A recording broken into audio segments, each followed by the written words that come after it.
Hello friends, myself Twinkle and I welcome you all to the official YouTube channel of TechSaj where we share income tax, financial, legal and secretarial updates with you.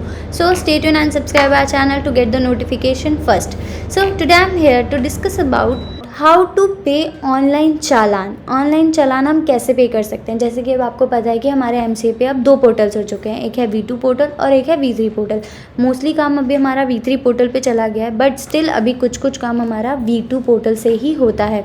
For example annual filing जो कि अभी हमारी start हो गई है, start होने वाली है, और उसके लिए हम कहाँ जाएंगे, अपने V2 पोर्टल पे। तो हम देखते हैं कि हम आज अपना V2 पोर्टल पे जो भी हमारा चालान होता है उसको हम कैसे पे करेंगे। अब कौन सा चालान, मान लीजिए कि अगर आपने अपने पेमेंट स्टेटस आपका पेमेंट कर रहे हैं बट आपका बहुत टाइम की वजह से आपका सेशन एक्सपायर हो जाता है, तो हमारा साइट लॉग आउट हो जाता है, उसके लिए हमें दोबारा से जा कर के पेमेंट करनी पड़ती है, ठीक है। या फिर कई बार होता है कि हमने अपने चालान को पे लेटर करके जनरेट कर दिया है और उसके बाद हम कुछ दिन के बाद उस चालान को उस SRN पे हम जाकर पेमेंट कर रहे हैं। तो आज हम ये सारी चीज़ें देखने वाले हैं कि हम कैसे V2 पोर्टल पे ऑनलाइन चालान की पेमेंट करेंगे और V3 पोर्टल पे कैसे कर सकते हैं। तो ये मैंने MCA का होम पेज ओपन कर रखा है, ठीक है। तो सबसे पहले हम देखते हैं V2 पे कैसे करेंगे।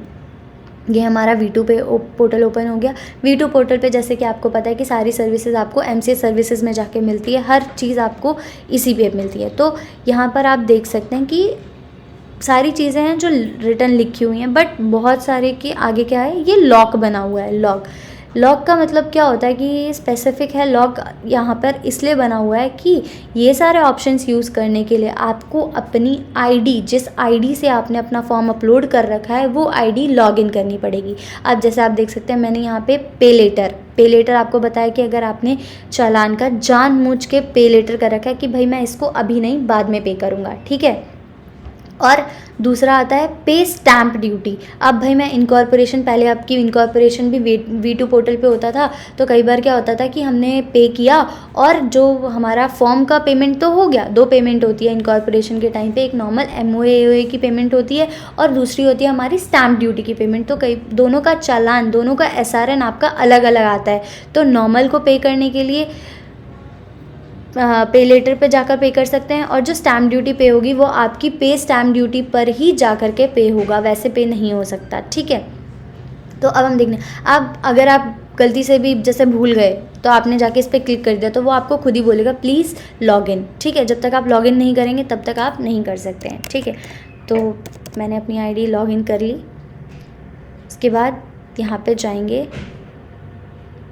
MCA सर्विसेज पे जाएंगे, वापस से उसी ऑप्शन पे, और फिर सेलेक्ट करेंगे पे लेटर, ठीक है। पे लेटर में मैंने अपना SRN पेस्ट किया और यहाँ पे सबमिट कर देंगे। अब यहाँ पे पॉपअप आ रहा है कि ये ऑलरेडी पेड है, अंडर प्रोसेसिंग में है, ये SRN ऑलरेडी पेड है और SRN में आ रहा है।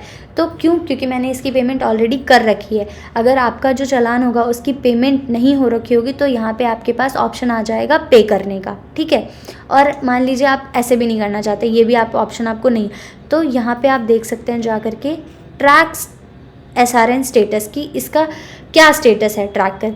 तो आप यहाँ पे भी अपना डालेंगे, ठीक है, पेस्ट करेंगे और सबमिट कर देंगे। तो यहाँ पे भी देख सकते हैं आप पेमेंट स्टेटस, अगर नहीं हो रखा होगा तो आप यहाँ से भी जा कर के उसे पे करेंगे तो वो दिख जाएगा कि भाई आप पे कर सकते हो यहाँ से। और अब मान लीजिए कि पे करने के लिए जैसे मैंने बोला SRN आपको नहीं पता कि भाई मेरे चालान का SRN क्या था या उसकी पेमेंट कितनी करनी है, आप भूल गए। तो यहाँ पर आप SRN का स्टेटस जानने के लिए, अगर आपके पास SRN नहीं है तो आप यहाँ पर उसे डेट से भी निकाल सकते हैं। आपको एस्टिमेटेड डेट तो याद होगी, और नहीं है तो यहाँ पे ऑप्शन है कि आप 1 मंथ तक का आप चूज़ करके देख सकते हो। तो 1 मंथ का आप चूज़ करके देखेंगे तो जो भी आपके SRN पेड होंगे उनका भी स्टेटस आ जाएगा, जो पे नहीं होंगे उनका भी आ जाएगा। जैसे फॉर एग्जांपल मैं यहाँ पर जुलाई से लेकर के 1 अगस्त तक का चूज़ करती हूँ, सबमिट। यहाँ पर आप 7 डेज़ तक का अब चूज़ कर सकते हैं, सिर्फ 7 डेज़ का। तो आप यहाँ पर और कितनी बार भी कर सकते हैं, यानी कि आपके पास लिमिट्स होती है, आप जब तक जितनी बार चाहे आप अपने डेट्स वगैरह चूज़ कर सकते हैं। तो यहाँ से मैंने 7 डेज़ का चूज़ किया। 7 डेज़ में आपको यहाँ से दिखा देती हूँ, जुलाई से लेकर के अगस्त, ठीक है, क्योंकि इसी बीच में मैंने एक पे कर रखा है।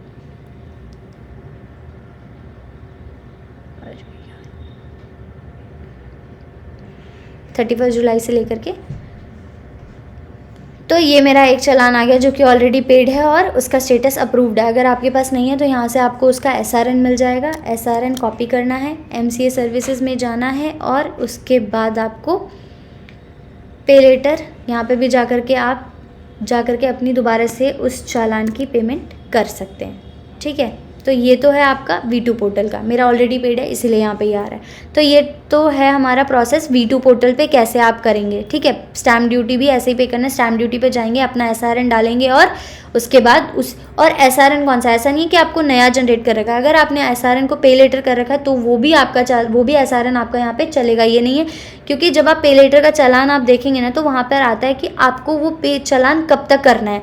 अगर आपने तब तक नहीं किया तो वो ऑलरेडी SRN आपका कैंसिल हो जाएगा। आपको दोबारा से SRN जनरेट करके आपको दोबारा से अपना चालान पे करना होगा। ठीक है, तो ये तो हो गया हमारे V2 पोर्टल पे आप कैसे ऑनलाइन पे करेंगे। अब हम आ जाते हैं अपने V3 पोर्टल पे। V3 पोर्टल सामने ही मैंने लॉग आउट करते ही खुल गया। अब जैसे आपको पता है कि यहाँ पे भी आईडी हमारी अलग बनती है। पुरानी वाली आईडी जो हमारे V2 पोर्टल की है वो सेम आईडी नहीं काम करती है, आपको नई आईडीज़ बनानी पड़ती है यहाँ पर। अगर आपने इसकी वीडियो नहीं देखी है और इस वीडियो से रिलेटेड भी आपको कोई क्वेरी है तो आप हमारे वेबसाइट पे जा करके देख सकते हैं। हमने बहुत सारी वीडियोस इन टॉपिक्स पे भी डाल रखी है। और अगर आपको कोई ऐसी क्वेरी है जिस पे हमारी वीडियो अभी तक नहीं आई है तो आप हमारे कमेंट सेक्शन में जा करके हमें मेंशन कर सकते हैं। हम उस टॉपिक पे जल्दी से जल्दी वीडियो लाने की कोशिश करेंगे। तो मैंने अपनी ये आईडी ओपन की V3 की और इसे कर लिया मैंने लॉगिन। जैसे जैसे दिन बढ़ते जा रहे हैं वैसे वैसे MCA अपनी साइट्स को अपडेट करती जा रही है। अब यहाँ पर इन्होंने अलग से ही बाइफिकेशन दे दी है कि हमारे कौन से फॉर्म्स का क्या स्टेटस है। अगर अंडर प्रोसेसिंग का चेक करना है हमें तो यहाँ पे अप्रूव्ड है, यहाँ पर कैंसिल्ड कौन सा है, पेमेंट स्टेटस क्या है। तो ये सारी चीज़ें आप जा करके यहाँ पे देख सकते हैं। अब मुझे यहाँ पे क्या करना है, अपने चालान को पे करना है। तो पे कौन सा होगा, जिस पे आपने ऑलरेडी काम कर रखा होगा। अगर आप उसको पे कर देंगे वो अंडर प्रोसेसिंग में चला जाएगा, फिर अप्रूव्ड में चला जाएगा। ऐसे इनकी चेन बनी हुई है। तो अब मैं यहाँ पे आ जाती हूँ पेंडिंग एक्शन में यहाँ पे आपको अपने सारे फॉर्म्स दिख जाएंगे। ठीक है, फॉर्म्स दिखने का मतलब क्या है, अब जैसे यहाँ पर एडिट और कैंसिल का ऑप्शन आ रहा है, मतलब इसको मैंने फाइनल सबमिट नहीं किया है, तभी आप देख सकते हैं कि यहाँ पे मेरा SRN भी जनरेट नहीं हुआ है। जब तक SRN जनरेट नहीं होगा पेमेंट नहीं हो सकती। आप उस फॉर्म को एडिट कर सकते हैं, लेकिन एक बार अगर आपने उसे सेव कर दिया, सबमिट कर दिया, तो यहाँ पर आपका SRN जनरेट हो जाएगा। और उसके बाद अगर आप चाहते हैं कि इस फॉर्म में आप कुछ एडिट करना, क्योंकि आप जैसे ही सबमिट करेंगे तो आपके पास ये तीनों ऑप्शन आ जाएंगे। डाउनलोड PDF, यानी कि वो PDF डाउनलोड जाएगी जो भी आपने फॉर्म कर रखा है अपना। पे फी कब आता है, जब यहाँ पर अगर आपका पहले डाउनलोड करोगे DSC लगाओगे तो यहाँ पे अपलोड का ऑप्शन आता है। अपलोड करने के बाद ये तीन ऑप्शन आते हैं, डाउनलोड PDF, पे फी या फिर कैंसिल SRN। अब मान लीजिए कि ये वाला जो SRN मेरा जनरेट हो रखा है, इसमें डाउनलोड करने के बाद कोई मैंने चेंजेस की, वो साइट एरर की वजह से अपडेट नहीं हुआ या फिर मुझसे कोई गलती हो गई, तो आपको ये फॉर्म दोबारा से बनाने के लिए आप ऐसा नहीं है कि आप दोबारा से जाकर के वही फॉर्म बना लो, नहीं। जब तक आप इसे कैंसिल नहीं करोगे तब तक आप नया फॉर्म नहीं बना सकते, क्योंकि वो बोलेगा कि ऑलरेडी इस फॉर्म अंडर प्रोसेसिंग है या फिर इसका SRN जनरेट हो गया, तो पहले उसे कैंसिल कीजिए या फिर उसी फॉर्म को में एडिटिंग कीजिए। तो अब सामने आप देख सकते हैं कि यहाँ पे मेरा पे फी का ऑप्शन आ रहा है। पे फी क्लिक कीजिए और आप जाकर के पे कर सकते हैं। यहाँ पे एक डिफरेंस है पे करने का, क्या कि V2 पोर्टल पे आपको पेमेंट करनी होती है बैंक से, डेबिट कार्ड और इंटरनेट बैंकिंग से, पर V3 पोर्टल में ये नया ऑप्शन आ रखा है कि आप यहाँ पर UPI से भी पे कर सकते हैं।